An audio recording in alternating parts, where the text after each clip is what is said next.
Hi guys, it's me again, Joanjin Vlog, and welcome back to my YouTube channel. So for today's video guys, ay ituturo ko sa inyo kung paano o ano po ang gagawin para pumadali ka lang pumanganak. O, di ba? Gusto mo yon?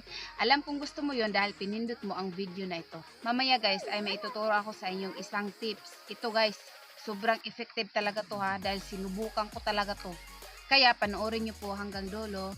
Pasensya na kayo guys dahil sumali yung dalawang anak ko. Actually guys, tatlo na yung anak ko. Wala lang dito yung kuya nila. Umpisahan ko na guys ha. Yung first trimester guys is 1, 2, 3 months. Ingatan nyo siya guys. Ingatan nyo yan guys para hindi siya malaglag. At second trimester naman guys is yun yung 4, 5, 6. Yun. At yung third trimester naman guys ay yun yung 7, 8, 9. Yun yung malapit ka na mga anak. Ano po?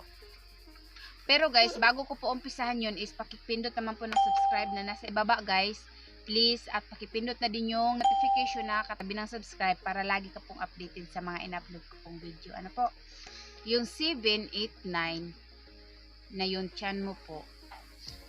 Yun na yung malapit ka ng mga anak. Kaya, tumungtong ka na dyan guys ay ito na yun.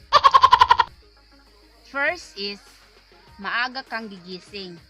Kailangan guys is gigising ka 4, 5, 6 ng umaga. Yun yun. At pangalawa naman guys ay punta ka po sa inyong kusina. At papainitin mo po yung dalawang kamay mo sa apoy. Huwag nyong sunugin ha. Painitin nyo lang. Ganon nyo lang sa apoy. At pagkatapos naman guys, pagtapos na yun, pag ganun po sa apoy is, pahid nyo sa tiyan nyo ng pangatlo. 1, 2, 3. Yun po guys, yun ang gagawin mo po. Ano po? Yun po ang gagawin mo. Then pangatlo naman guys ay exercise. Kailangan palagi kang nag-exercise. Gawa-gawa ka lang ng mga gawain bahay. Wag lang yung mabigat guys. Wag lang yun. Then pang-apat guys is wag kang palaging matulog. Dahil kailangan mo na ng exercise sa katawan mo para madali ka lang manganak. Ano po? Ito na yung tips na ituturo ko sa. Pero bago ang lahat guys ay i-share ko muna sa inyo yung mga karanasan ko nung ako ay nanganak ng aking pangatlong anak. Election po yun guys. Tapos na po ako noon bumuto ng umaga. Kaya pag uwi namin ng bahay, mga 7 yata, mga 7 ng gabi, nag-prefer na po ako ng aming mga gamit. Pero guys, hindi pa ako naglilibro noon na, hindi pa talaga. Wala pa talaga akong nararamdaman sa tiyan ko. Na kahit ano, wala pa talaga. Sa totoo lang. Kaya, ready lang namin yung mga gamit namin guys. Kasi 9 months na yung tiyan ko. At baka, munti ka na akong manganak. Kaya yun. At pagkatapos nun guys, 7, exactly 7 ng gabi. Sumakit na po yung tiyan ko hanggang nag-8. Sumakit din siya. Pero wala pa yun. Hindi pa pumutok yung mga pero hindi pa pumutok yung panubigan ko. Hanggang nag-9 na ng gabi guys is pumunta na talaga kami sa paanakan. Pumunta na kami sa paanakan guys kasi masakit na talaga siya. Pagkarating namin doon sa paanakan guys is doon na pumutok na talaga yung panubigan ko. At pagka 10 PM na naman at pagka 10 PM na ng gabi guys is nanganak na talaga ako.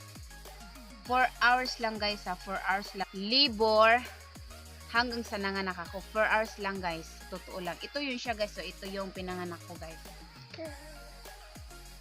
Pagkatapos nun, wala na, tapos na. Tapos na ako manganak.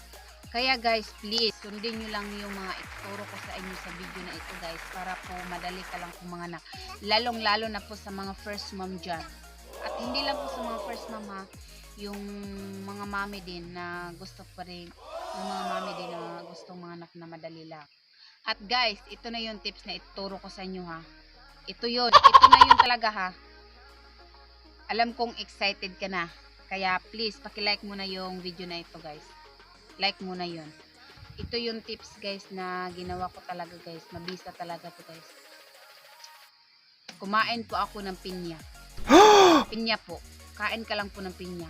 Dahil yun pong ginawa ko. Kumain po ako ng pinya. Kahit maliit lang po yung kainin mo. Basta nakakain ka po.